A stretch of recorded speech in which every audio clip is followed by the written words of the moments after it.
दोस्तों, आज हम बात करेंगे उस व्यक्ति के बारे में जिनका नाम सुनते ही दिमाग में एक ही शब्द आता है, ईमानदारी और सादगी। जी हाँ, मैं बात कर रहा हूँ भारत के सबसे सम्मानित उद्योगपति, दानवीर और दूरदर्शी लीडर श्री रतन टाटा जी की। रतन टाटा सिर्फ एक बिजनेस टाइकून नहीं है, बल्कि वे करोड़ों भारतीयों के दिलों पर राज करते हैं। तो आइए जानते हैं उनकी जीवन यात्रा, संघर्ष, उपलब्धियां और वो बातें जो हर किसी को उनसे सीखनी चाहिए। तो चलिए शुरू करते हैं। दोस्तों, जब भी हम रतन टाटा का नाम सुनते हैं तो हमारे मन में एक महान उद्योगपति, दानवीर और प्रेरणादायक इंसान की छवि आती है। लेकिन क्या आप जानते हैं, उनके बचपन की कहानी बिल्कुल आसान नहीं थी। रतन टाटा का जन्म 28 दिसंबर 1937 को मुंबई के एक पारसी परिवार में हुआ। वे टाटा परिवार से ताल्लुक रखते थे, लेकिन उनके शुरुआती जीवन में चुनौतियां कम नहीं थी। जब वे सिर्फ 7 साल के थे, तब उनके माता पिता अलग हो गए। ये एक छोटा बच्चा जिसे माता पिता दोनों का प्यार चाहिए था, अचानक सिर्फ अपनी दादी नवाजभाई टाटा की देखभाल में बड़ा हुआ। यही वो दौर था जिसने रतन टाटा को भावनात्मक रूप से मजबूत बनाया। कई लोग सोचते हैं बड़ी परिवार से होने पर जिंदगी आसान होती है, लेकिन रतन टाटा की कहानी इसके बिल्कुल उलट है।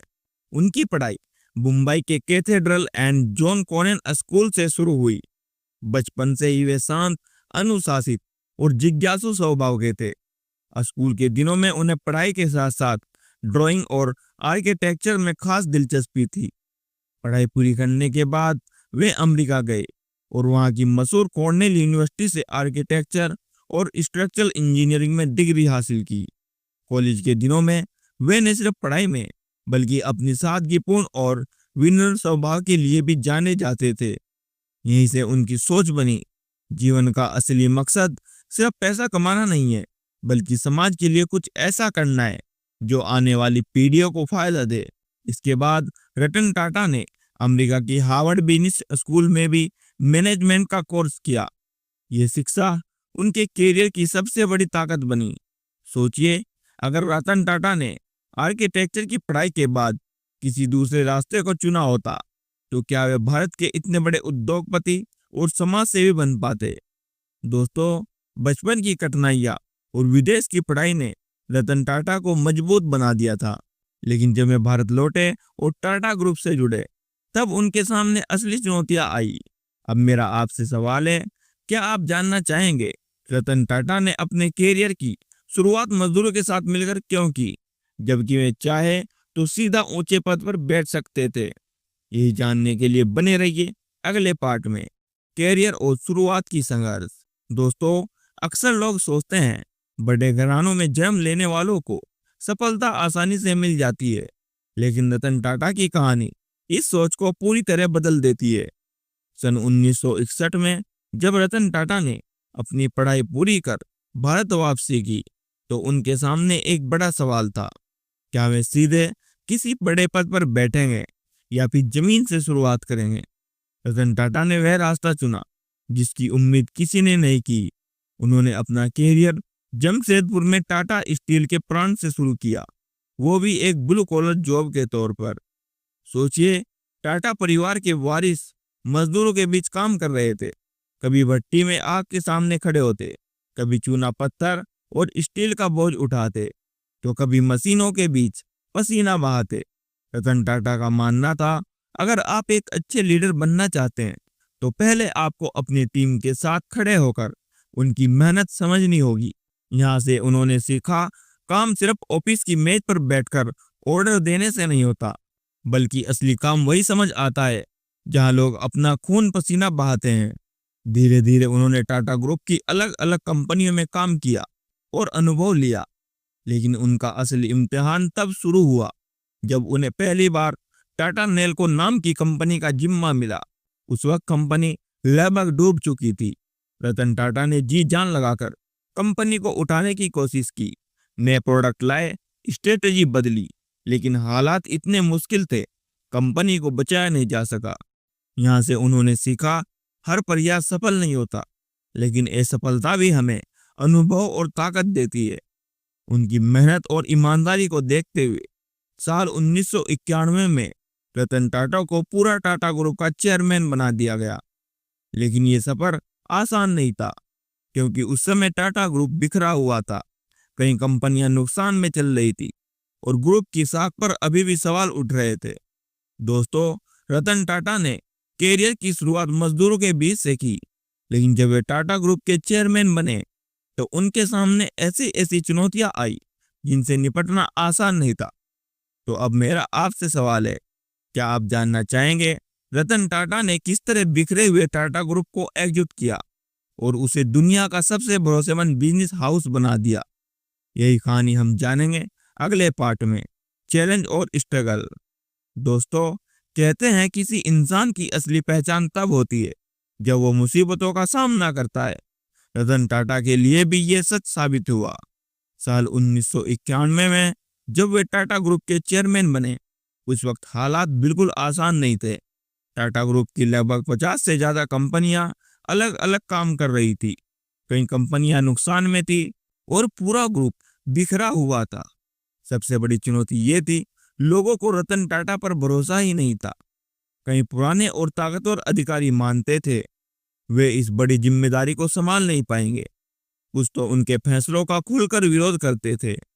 लेकिन रतन टाटा पीछे हटने वालों में से नहीं थे। उन्होंने साफ कहा, अगर हमें आगे बढ़ना है तो हमें एकजुट होकर आगे बढ़ना होगा। रतन टाटा ने सबसे पहले टाटा ग्रुप की कंपनियों को मर्ज करना शुरू किया। उन्होंने ग्रुप को एक मजबूत पहचान दी और कहा, अब हर कंपनी टाटा के नाम और लोगों का इस्तेमाल करेगी। उस वक्त कई लोग इस फैसले से नाराज हुए, लेकिन रतन टाटा डटे रहे। धीरे धीरे टाटा ग्रुप एकजुट हुआ और नई दिशा में आगे बढ़ने लगा। 1990 के दशक में भारत में विदेशी कंपनियां तेजी से आ रही थी। ऐसे में टाटा ग्रुप को उनके साथ मुकाबला करना बहुत मुश्किल हो रहा था। कई बार टाटा की कंपनियां इन बड़ी कंपनियों से हार जाती थी, लेकिन रतन टाटा ने कहा, अगर हमें दुनिया से मुकाबला करना है तो हमें भी दुनिया के बराबर खड़ा होना होगा। इसी सोच ने आगे चलकर टाटा ग्रुप को जगुआर और लैंड रोवर जैसी बड़ी कंपनियां खरीदने की हिम्मत दी। रतन टाटा का सबसे बड़ा सपना था हर भारतीय परिवार के पास अपनी कार हो। उन्होंने टाटा नैनो बनाने का फैसला किया, लेकिन इस प्रोजेक्ट को लेकर कई मुश्किलें आई। प्लांट लगाने की जगह पर राजनीतिक विरोध हुआ। मीडिया ने नैनो को फेल प्रोजेक्ट कहना शुरू कर दिया और कई लोगों ने रतन टाटा का मजाक उड़ाया। फिर भी रतन टाटा ने हार नहीं मानी। भले ही नैनो बिजनेस की दृष्टि से बहुत सफल नहीं रही, लेकिन आज भी इसे रतन टाटा के दूरदर्शी सपने के रूप में याद किया जाता है। रतन टाटा को अक्सर आलोचना झेलनी पड़ी। उन्हें कभी कमजोर चेयरमैन कहा गया, कभी उनके फैसलों पर सवाल उठे, लेकिन उन्होंने हमेशा ईमानदारी और धैर्य से जवाब दिया। उनका मानना था, लोग आपको रोकेंगे, आलोचना करेंगे, लेकिन अगर आपका मकसद सही है तो आपको रुकना नहीं चाहिए। दोस्तों, रतन टाटा ने चुनौतियों और आलोचनाओं के बीच कभी हार नहीं मानी और टाटा ग्रुप को नई ऊंचाइयों तक पहुंचाया। लेकिन अब सवाल यह है, कौन से बड़े बड़े फैसले और उपलब्धियां थी जिन्होंने रतन टाटा को सिर्फ भारत ही नहीं बल्कि पूरी दुनिया में सम्मान दिया? यही जानेंगे हम अगले पार्ट में, अचीवमेंट एंड बिग डिसीजन। दोस्तों, कहते हैं बड़े सपने देखने वाले ही इतिहास बदलते हैं। रतन टाटा ने भी कुछ ऐसे ही बड़े फैसले लिए जिनसे सिर्फ टाटा ग्रुप ही नहीं बल्कि पूरा भारत गर्व महसूस करता है। पहला, जगुआर और लैंड रोवर की ऐतिहासिक खरीद। रतन टाटा के सबसे बड़े और साहसी फैसलों में से एक था ब्रिटेन की लग्जरी कार कंपनियां जगुआर और लैंड रोवर खरीदना। उस वक्त हालात ये थी, जेएलआर घाटे में चल रही थी और लोग मजाक उड़ा रहे थे। भारतीय कंपनी ब्रिटिश लग्जरी ब्रांड कैसे चला पाएगी? लेकिन रतन टाटा ने आलोचना की परवाह किए बिना ये डील की। कुछ ही सालों में जेएलआर ने जबरदस्त मुनाफा कमाना शुरू कर दिया। आज ये टाटा मोटर के लिए सबसे फायदे का सौदा साबित हो चुका है। दूसरा, टाटा नैनो, आम आदमी की कार। रतन टाटा का सपना था भारत का हर मध्यम वर्गीय परिवार अपनी कार का मालिक बने। उन्होंने सन 2008 में टाटा नैनो लॉन्च की, जिसे दुनिया की सबसे सस्ती कार कहा गया। भले ही नैनो बिजनेस में बहुत आगे ना जा पाई, लेकिन इसने साबित कर दिया रतन टाटा का सोचने का नजरिया हमेशा लोगों की जरूरतों से जुड़ा हुआ था। आज भी नैनो को एक दूरदर्शी आइडिया के रूप में याद किया जाता है। तीसरा, टाटा ग्रुप का वैश्विक विस्तार। रतन टाटा ने टाटा ग्रुप को सिर्फ भारत तक सीमित नहीं रखा। उन्होंने टाटा टी को आगे बढ़ाकर ब्रिटेन की मशहूर टेटली टी खरीदी। टाटा स्टील ने यूरोप की कोरस स्टील कंपनी का अधिग्रहण किया और टाटा कंसल्टेंसी सर्विस टीसीएस को आईटी सेक्टर में दुनिया की टॉप कंपनियों में शामिल कराया। इससे दुनिया भर में मेड इन इंडिया की ताकत महसूस की गई। चौथा, टेक्नोलॉजी और इनोवेशन पर जोर। रतन टाटा हमेशा नई सोच और इनोवेशन को प्रोत्साहित करते थे। उन्होंने टाटा ग्रुप को आईटी, ऑटोमोबाइल, कम्युनिकेशन, होटल और स्टील जैसे हर क्षेत्र में नई पहचान दिलाई। उनका मानना था, अगर आपको भविष्य जीतना है तो नए विचारों और बदलाव को अपनाना ही होगा। रतन टाटा के इन फैसलों ने उन्हें सिर्फ भारत नहीं बल्कि पूरी दुनिया में सम्मान दिलाया।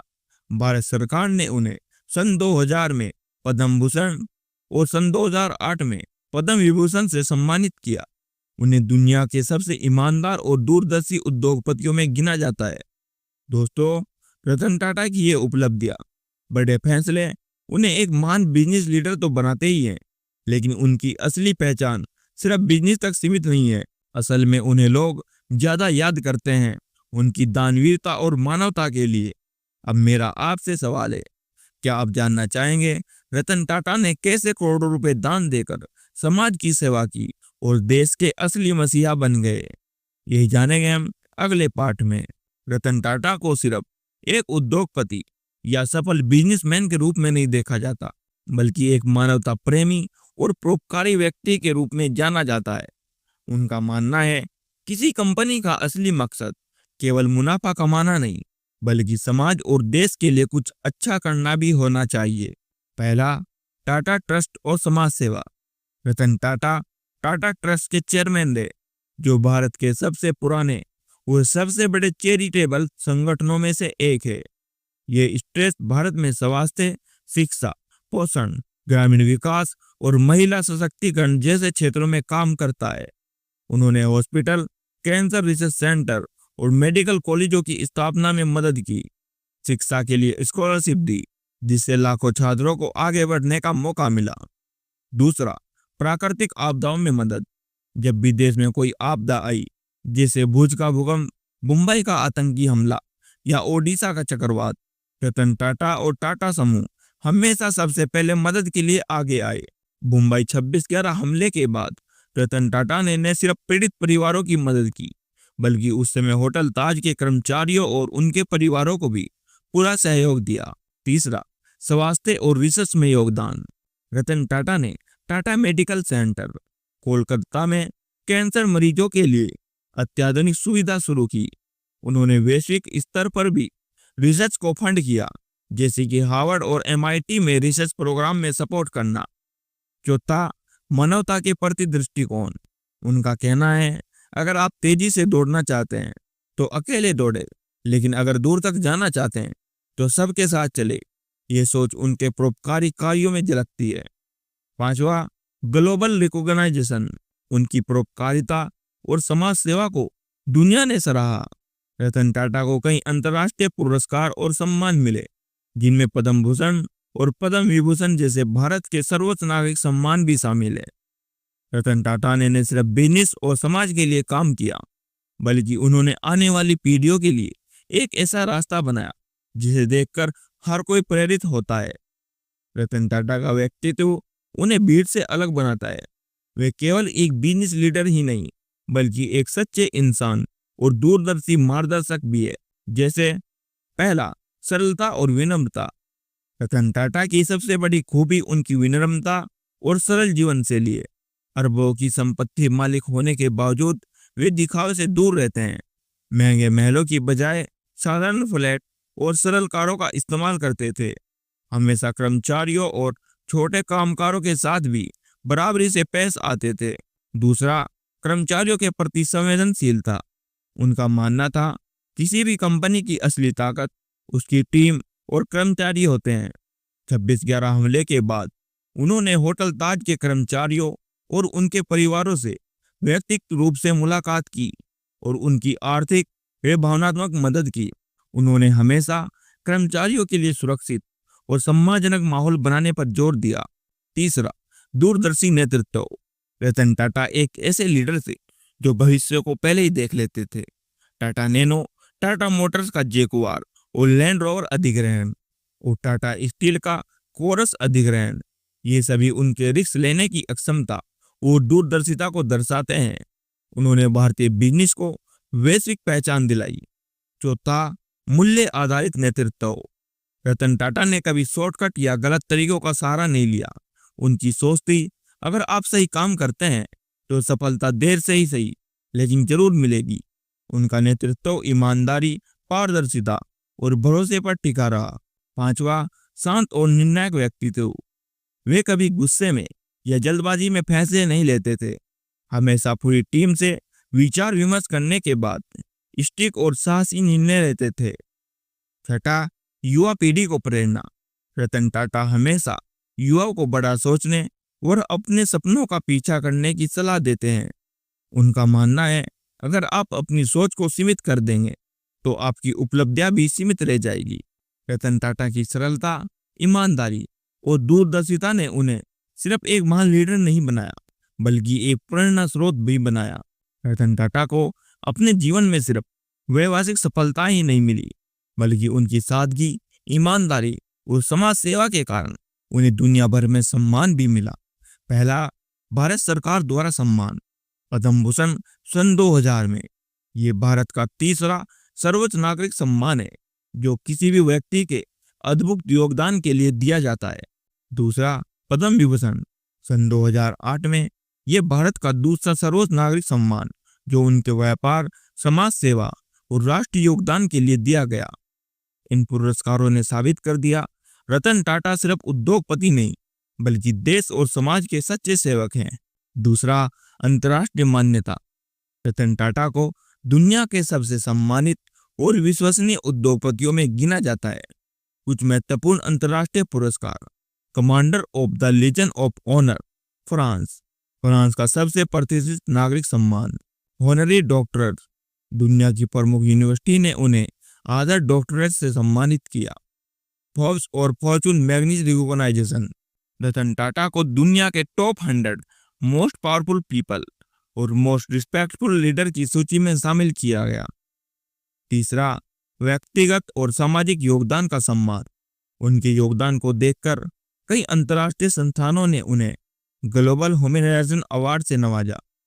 कोविड-19 महामारी के समय उनके दान और सहायता कार्यों को भी कई मीडिया प्लेटफॉर्म और संगठन सम्मानित कर चुके हैं। चौथा, एक प्रेरणादायक संदेश। रतन टाटा की सबसे बड़ी उपलब्धि केवल पुरस्कार नहीं है बल्कि उनकी ईमानदारी, सरलता और लोगों के लिए काम करने की भावना है। ये वही चीज है जो उन्हें अलग बनाती है और आने वाली पीढ़ियों के लिए वास्तविक प्रेरणा बनाती है। दोस्तों, इन पुरस्कारों और सम्मान ने रतन टाटा को वैश्विक पहचान तो दिलाई लेकिन उनकी असली विरासत सिर्फ ये सम्मान नहीं है। अब सवाल है, रतन टाटा की असली विरासत क्या है और आने वाली पीढ़ियां उन्हें किस रूप में याद रखेगी? ये जानने के लिए बने रहिए अगले पार्ट में। दोस्तों, रतन टाटा की जिंदगी सिर्फ व्यापार और सफलता की कहानी नहीं है, ये सादगी, ईमानदारी, सेवा भाव और दूरदर्शिता की कहानी है। रतन टाटा की असली विरासत सिर्फ उनके व्यवसायिक फैसले या करोड़ों की संपत्ति नहीं है।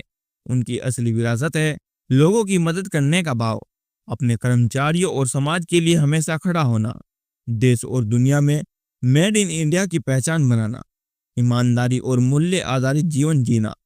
वे हमेशा कहते हैं, अगर आप सही काम करते हैं तो सफलता देर से ही सही लेकिन जरूर मिलेगी। दूसरा, परोपकार और समाज सेवा। रतन टाटा ने टाटा ट्रस्ट के माध्यम से करोड़ों लोगों की जिंदगी बदली। स्वास्थ्य, शिक्षा और महिला सशक्तिकरण में योगदान, प्राकृतिक आपदाओं में तुरंत मदद, कोविड-19 महामारी के समय करोड़ों रुपए का दान। इन कार्यों से उन्होंने साबित किया, असली शक्ति पैसा कमाने में नहीं बल्कि समाज की सेवा करने में है। तीसरा, लीडरशिप से सीख। रतन टाटा की नेतृत्व शैली हमें कई सबक देती है। सादगी और विनम्रता, चाहे कितना भी बड़ा पद हो, हमेशा सरल है। ईमानदारी और मूल्य आधारित निर्णय ले। सफलता का असली आधार यही है, दूरदर्शिता और जोखिम लेने की अक्षमता। बड़े सपने देखने से ही इतिहास लिखा जाता है। टीम का सम्मान और संवेदनशीलता, किसी भी संगठन की असली ताकत उसके लोग होते हैं। चौथा, युवाओं के लिए संदेश। रतन टाटा युवाओं को यही सिखाते हैं, बड़ी सोच रखो, लोगों के लिए काम करो, ईमानदार रहो और कभी हार मत मानो। ये वही बातें हैं जो किसी भी इंसान को सिर्फ सफल ही नहीं बल्कि सम्मानित और प्रेरणादायक भी बनाती है। पांचवा, आने वाली पीढ़ियों के लिए विरासत। रतन टाटा की विरासत हमें याद दिलाती है, सच्चा नेतृत्व और महानता केवल मुनाफा कमाने से नहीं आती, बल्कि समाज सेवा से, ईमानदारी से, दूसरों के लिए सोचने और काम करने से आती है। आज और आने वाली पीढ़ियां रतन टाटा को एक आदर्श लीडर, समाजसेवी और प्रेरणा स्रोत के रूप में याद रखेगी। दोस्तों, रतन टाटा की कहानी हमें यह सिखाती है, सच्ची सफलता केवल अपने लिए नहीं बल्कि दूसरों के लिए जीने में है। तो अब मेरा आपसे सवाल है, अगर आप रतन टाटा की तरह अपने जीवन में एक ऐसी विरासत छोड़ना चाहते हैं जो सिर्फ आपके लिए नहीं बल्कि समाज के लिए याद की जाए, तो आप कौन सी पहल करेंगे? नीचे कमेंट में अपनी राय जरूर बताइए और इस वीडियो को लाइक, शेयर और सब्सक्राइब करना मत भूलिए। Thank you so much.